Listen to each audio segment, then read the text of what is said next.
Hi, welcome back. We are on episode 29, second book.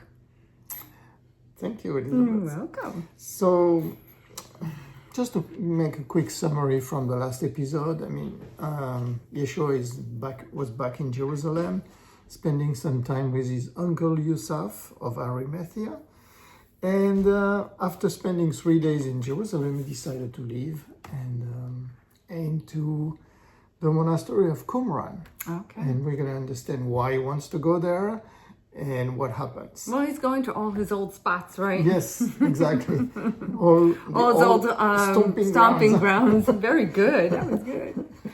So, as you get closer to the monastery of Sukuk, which is now called Qumran, he meets a group of 3 people wearing the brown robe of the disciple of Qumran, the Nazir. They call themselves They were the Nazir. more strict group, yeah, right? the strict group, Yeah. that let their beard grow.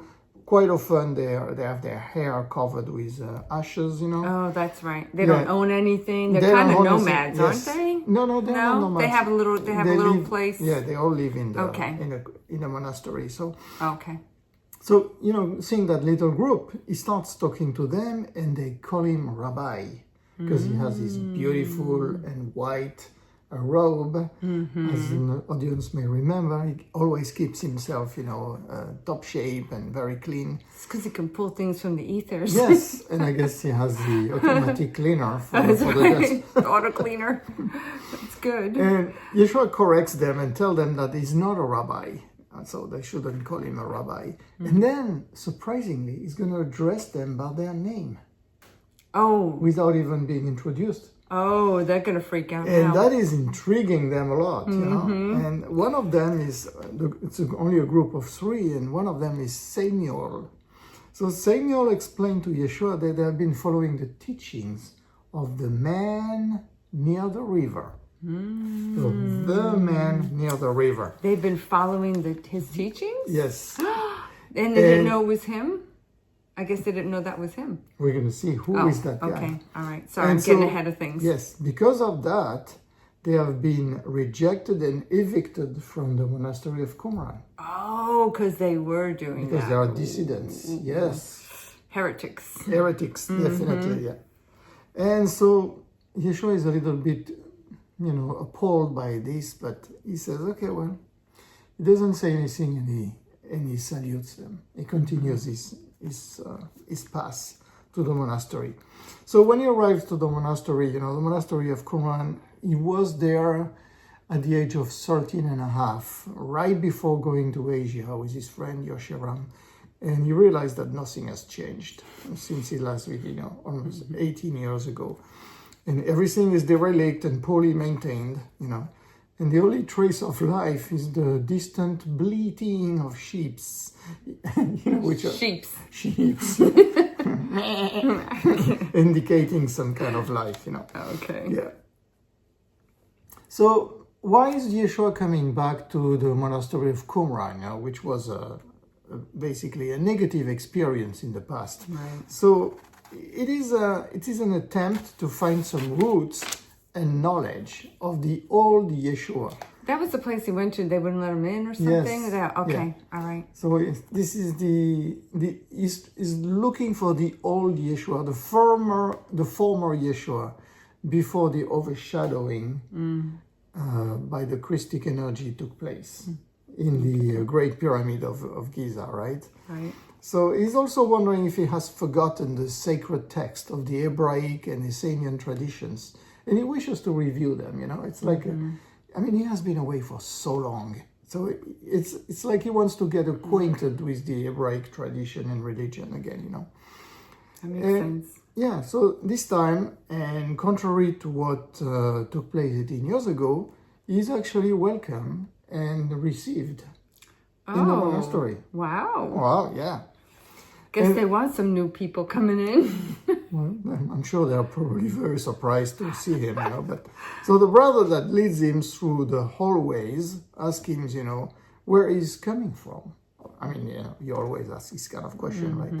And Yeshua tells him, I'm coming from the other side of the world, almost, And then the brother says, but why such a journey? And Yeshua tells him, but to meet the eternal, of course. And then the brother says, are you crazy, my brother? I mean, look, he is here. His words are written everywhere. His words are permeating each of these walls, right? Why would you go anywhere else to find him? Because he's not anywhere else but in those walls. Yeshua catches the hint and the trap, and he said, oh, you're right. His words are everywhere, and that is why I wanted to travel all over the places. That's why I went everywhere.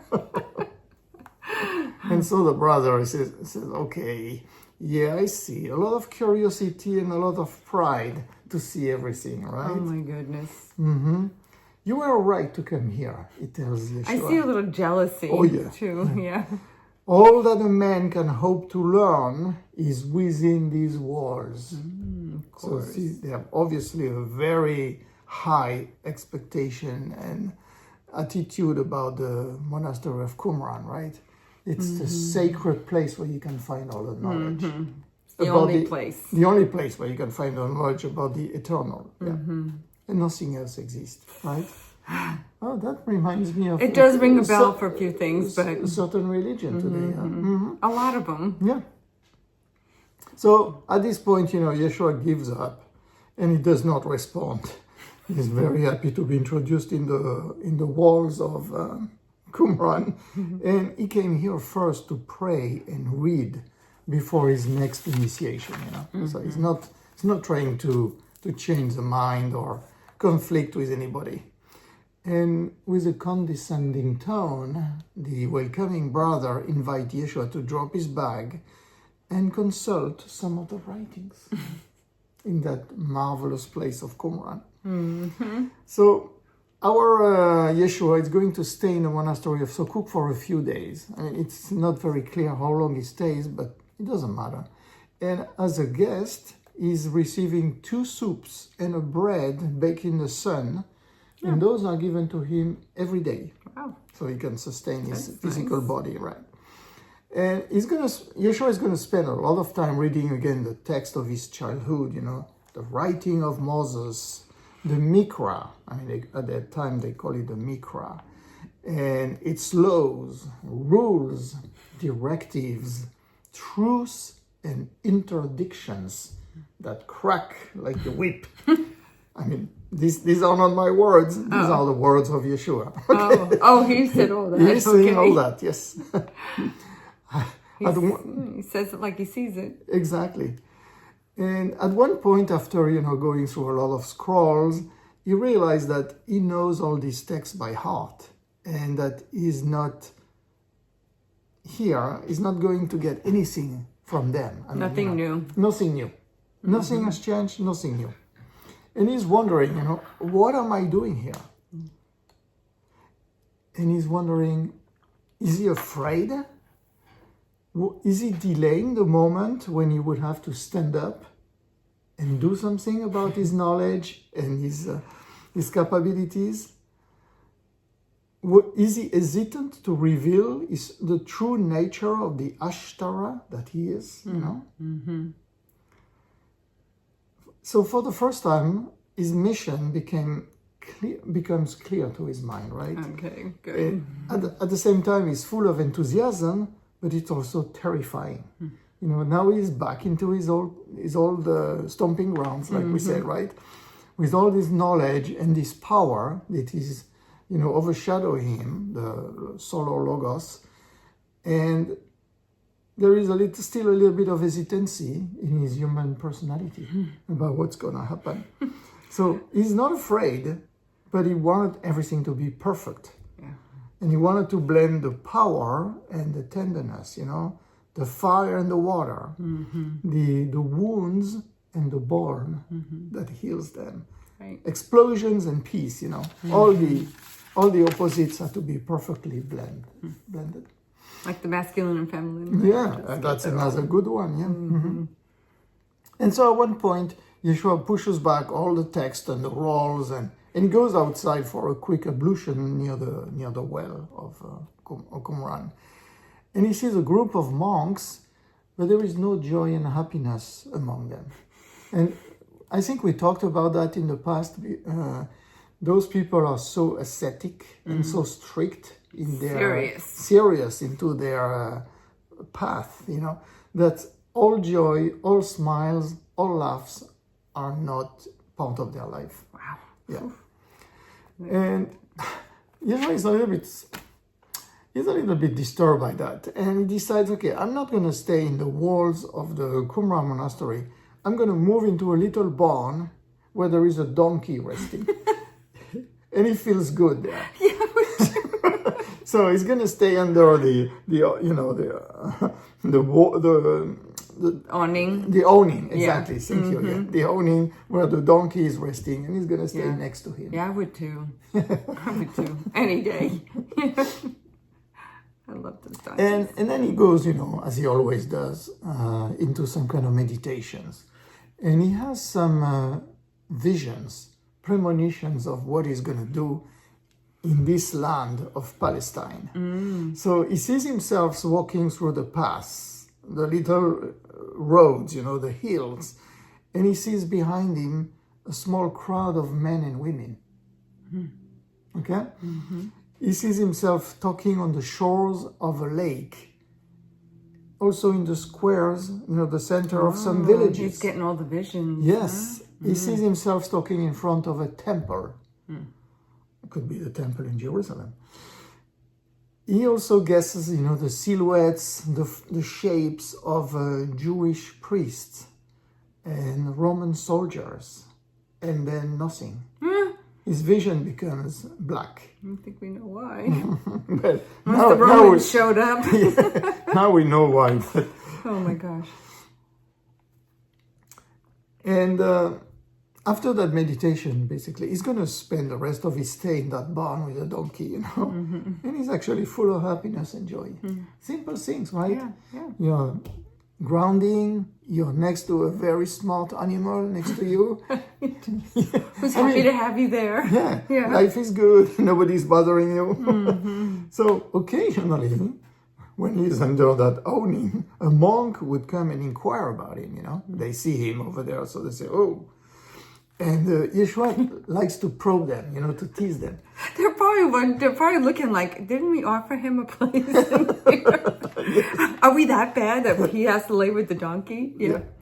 And so Yeshua asks the old monk, aren't you happy here, my brother? I mean, and the monk says, happy? I'm not here to be happy, but only to purify my body and my soul.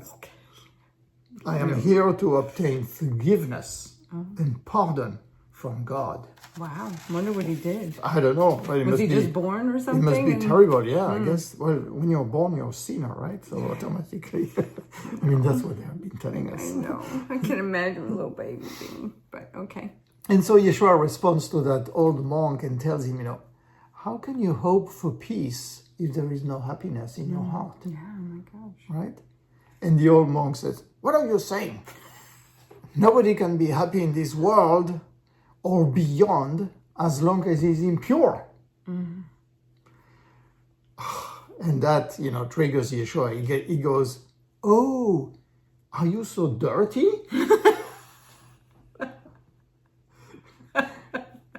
He is taunting them. He's taunting them, definitely. And the old monks respond, and you? Are you not dirty? No, I just took a shower. I got the garment on. Look at my robe, it's all clean. And so Yeshua tells him, why would I be dirty when God lives inside me? And the old monks is obviously irritated by this exchange, and he leaves Yeshua, And he's wondering, how could someone claim that God was living inside him instead of chastising his mind every instant of his life, like those people are doing? Yeah. They are very ascetic, They probably chastise themselves and, whip themselves on a daily basis just to expurge their sins. Wow. Jeez. Yeah. So for that old monk, it was pure sacrilege. it was ignominious. It's really bad. So our Yeshua, stays next to the donkey. It's kind of funny. They don't want to see the good in themselves. No. Or the good in anybody. They refuse to see and God that. forbid you tell them there is good inside of them. Yes, you cannot say that. I guess it reminds me of certain sects and religion nowadays. They do the same a little bit. They do. They think they're sinners and exactly, yeah. Born sinners. I mean, of course, people sin. There's things, the commandments that are broken and stuff, but we do have a forgiving God. Although some people don't think that, but no, we do. I don't think they believe it. But anyway, so in the evening of the same day, again, a group of monks, they probably heard from the old monk. And so they come as a group. They come to meet Yeshua. Oh, boy. And they have been shocked to hear that God could be inside a human being and that happiness was reachable.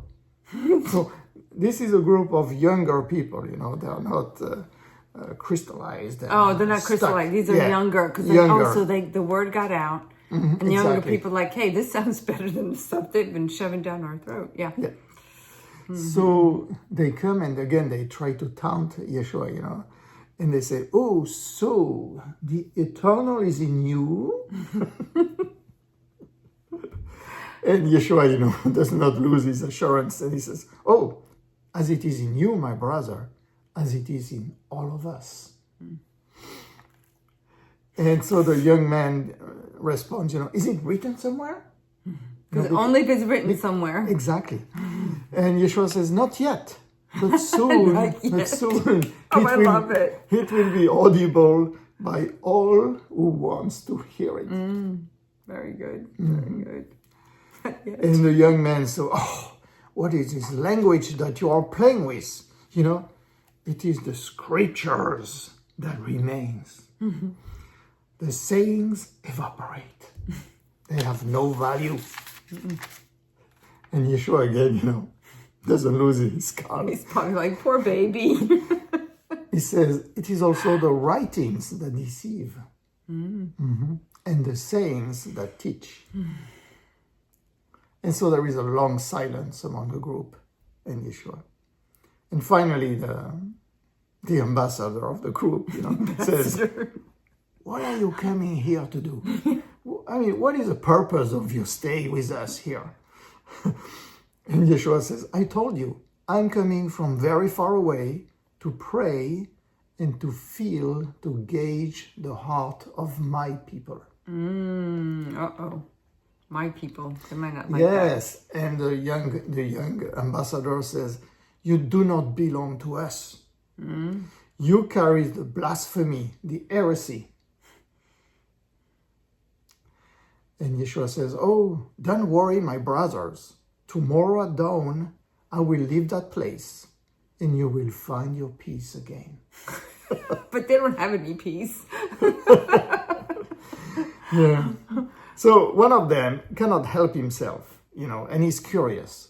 And he goes, oh, what do you have in that little pouch hanging from your neck, Oh. And another guy says, yeah, that is true. Do you have like an idol that you are bringing from far away? They're probably trying to see if he's... Yeah.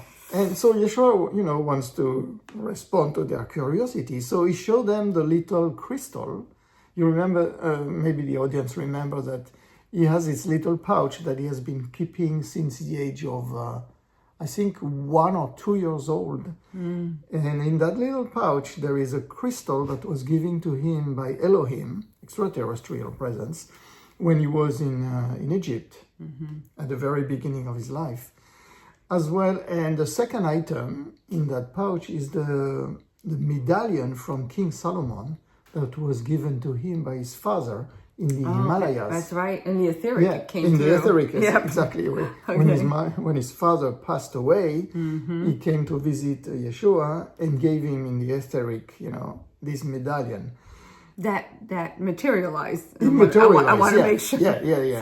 So the medallion was materialized in the hands of Yeshua. And the group goes, where did you take it from? When they see the medallion of Solomon, And again, our audience may not remember, but when they came in the age of 13-year-old with Yosheram invited Yeshua to go to Qumran because he knew they had a copy or they had a sample of that medallion. Right. Extremely rare, right? And we will be showing it again. So now the residents of the Qumran monastery are asking Yeshua, where did you take it from? They think he stole it. He stole it, yeah. And Yeshua tells them, it was offered to me. And it was truly offered to him by his father in the Himalayas, thousands and thousands of miles away from Qumran. I hope he doesn't explain that to them. Okay, good. And they go, impossible, you're lying. And Yeshua says, I told you, I'm coming from far away. And the guy, the ambassador again says, we had the same one here and it disappeared. So Yeshua says, I'm saying it again. It was offered to me, but if you have lost yours, please take it. Oh my gosh. And take also that small crystal. Oh. It is beautiful. A lot of generosity. A lot of generosity, yeah. So after some commotion, among the groups, the Khan comes back because now the monks are back in possession of the medallion, right? Right. So now they feel, we found it back. And one of the monks says, brother, talking to Yeshua, I would love to have your crystal. He likes that little crystal. And Yeshua asks him, what is your name? Oh, my name is Jonas. So Jonas, this stone is now yours. Keep it preciously as it is infinitely valuable. Wow. Okay. Yeah. And at that point, Yeshua is going to place his hand on the forehead of Jonas and he's going to leave the monastery. Right? So he feels lighter without the medallion and the crystal, right? The medallion had been actually, I think it's important for our audience to understand it, it had been teleported by Yusuf, the father of Yeshua, from the monastery of Sokuk to Tibet. So much, to in the Himalayas. So much magic going on underneath their noses. So I think it's important to realize that, right? Yeah, the medallion that they had in the monastery of Sokuk actually disappeared because it was taken from the etheric world and teleported to the Himalayas where Yeshua was staying. Yeah. And doing so, they probably knew that Yeshua would come back to the monastery and return the coin. I guess he probably knew he had to return it. I think for the audience who didn't follow the previous episode, it was important for Yeshua to be in possession of that medallion. Well, he probably received whatever he needed to receive from it, right? Yes, because this medallion was actually created and printed by him when he was King Solomon. Oh my gosh. In a previous incarnation. Oh. So that is why it was so important for Yeshua to have it in his hands as a memory of what took place a long time before he was Yeshua. Oh, wow. So, and nobody knows what happened with the little crystal from the extraterrestrial, the little gift that was given to him. But I'm sure Jonas has been enjoying it. So, Yeshua is going to leave that monastery of Qumran. He's not going to come back in his lifetime to that place. And he's going to spend the night in the hills overlooking the Dead Sea. And in the next episode, we will be covering in great details his meeting with Yohanan, also known as John the Baptist, and also the famous, baptism that takes place in the Jordan River, as related in the scripture and the Bible. Yeah. Okay. And again, the Akashic memories are different from what the Bible tells, but we will present the Akashic memory versions. Oh, nice. I look forward to that. Yeah. All right. So I find it interesting that he was sent back there to Qumran again, Yes. and to I don't want to say taunt, but he definitely definitely ruffled some feathers while he was there. Well, and with such authority, though, you know, and I know he probably felt very much, you know, in his right to say and do that. And just seeing their faces, I'm sure he felt like, okay, this is why I had to do all of this. You know what? I think it was a little rehearsal about what is to come. Yeah. Yes. Because most of his disciples in the future will be willing and will be following him eagerly.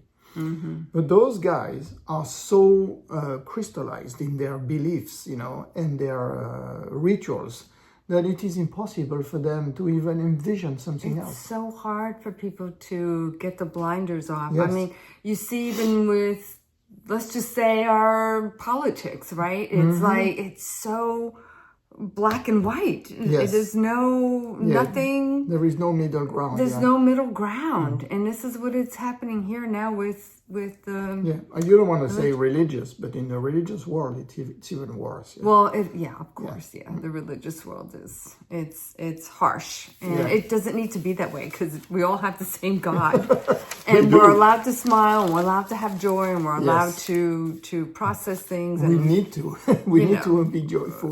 Right. We need to be happy. Yeah, absolutely. Yeah. I don't think that God, our Creator, wants us to be miserable people. I don't think it's the intent. No, I think he wants us to be happy and just love each other. I mean, that is really Jesus's words. That's exactly it. It's very simple. Love one another. Yes, right? His teachings are very simple, Very easy. Do not harm other people and love your neighbor. And love your neighbor. Yeah. And I mean, there's the other commandments too, but I mean, and they're not hard to follow. No. You're a good person, and you want to do all those things. You want to be a good person. But, you know, I think you're bringing a good point, you know. People think that Qumran, and because dead scrolls were found near the Dead Sea, right, in that place, so they think that this place has some kind of fantastic aura, you know, that it represents the Essenian past. Right. Absolutely not. I think it's very important to indicate that the beliefs and the rituals in the Monastery of Qumran are not Essenian. I mean, every time I go on the internet and I looked at Qumran, you know, all the pundits are talking, we think this is where the Essenian tradition and the beliefs are coming from. No, not at all. We saw that the true Essenian knowledge I hate to say religion, wisdom. The true Essenian wisdom comes further north in Palestine, right? From the village where Yeshua was born, and from the Carmel School of Mystery. Okay? Right. Yeah. Qumran Monastery, despite the fact that they found the scrolls, and the guy says it at the beginning, right? He said, where is it written? God is everywhere. It's all around our walls, it's all scrolls. You don't have to go anywhere else. And I have the feeling that the pundits nowadays are exactly following the same precepts. You know, they are saying, we found everything there, and this is really the cradle of the religion, right? Which is nonsense. I mean, thanks God we have the memory of nature, the Akashic memories that are telling us otherwise, right, and showing us another path. Yeah. Well, we also know that all of this, all their interpretations, the book, it was all about control. It was about control. Yeah. I mean, I don't know if we're ever going to get into that, but the Council of Nicaea and all the changes that were done, and just maybe later after that, the book's done. But we know this is all. It's all about controlling the masses. Unfortunately, yeah. Well, that was a nice discussion. It was a very good discussion. So next time we'll talk about the baptism in the Jordan River. Oh, wonderful. Yay! Well, thank you so much for joining us, and we look forward to seeing you again.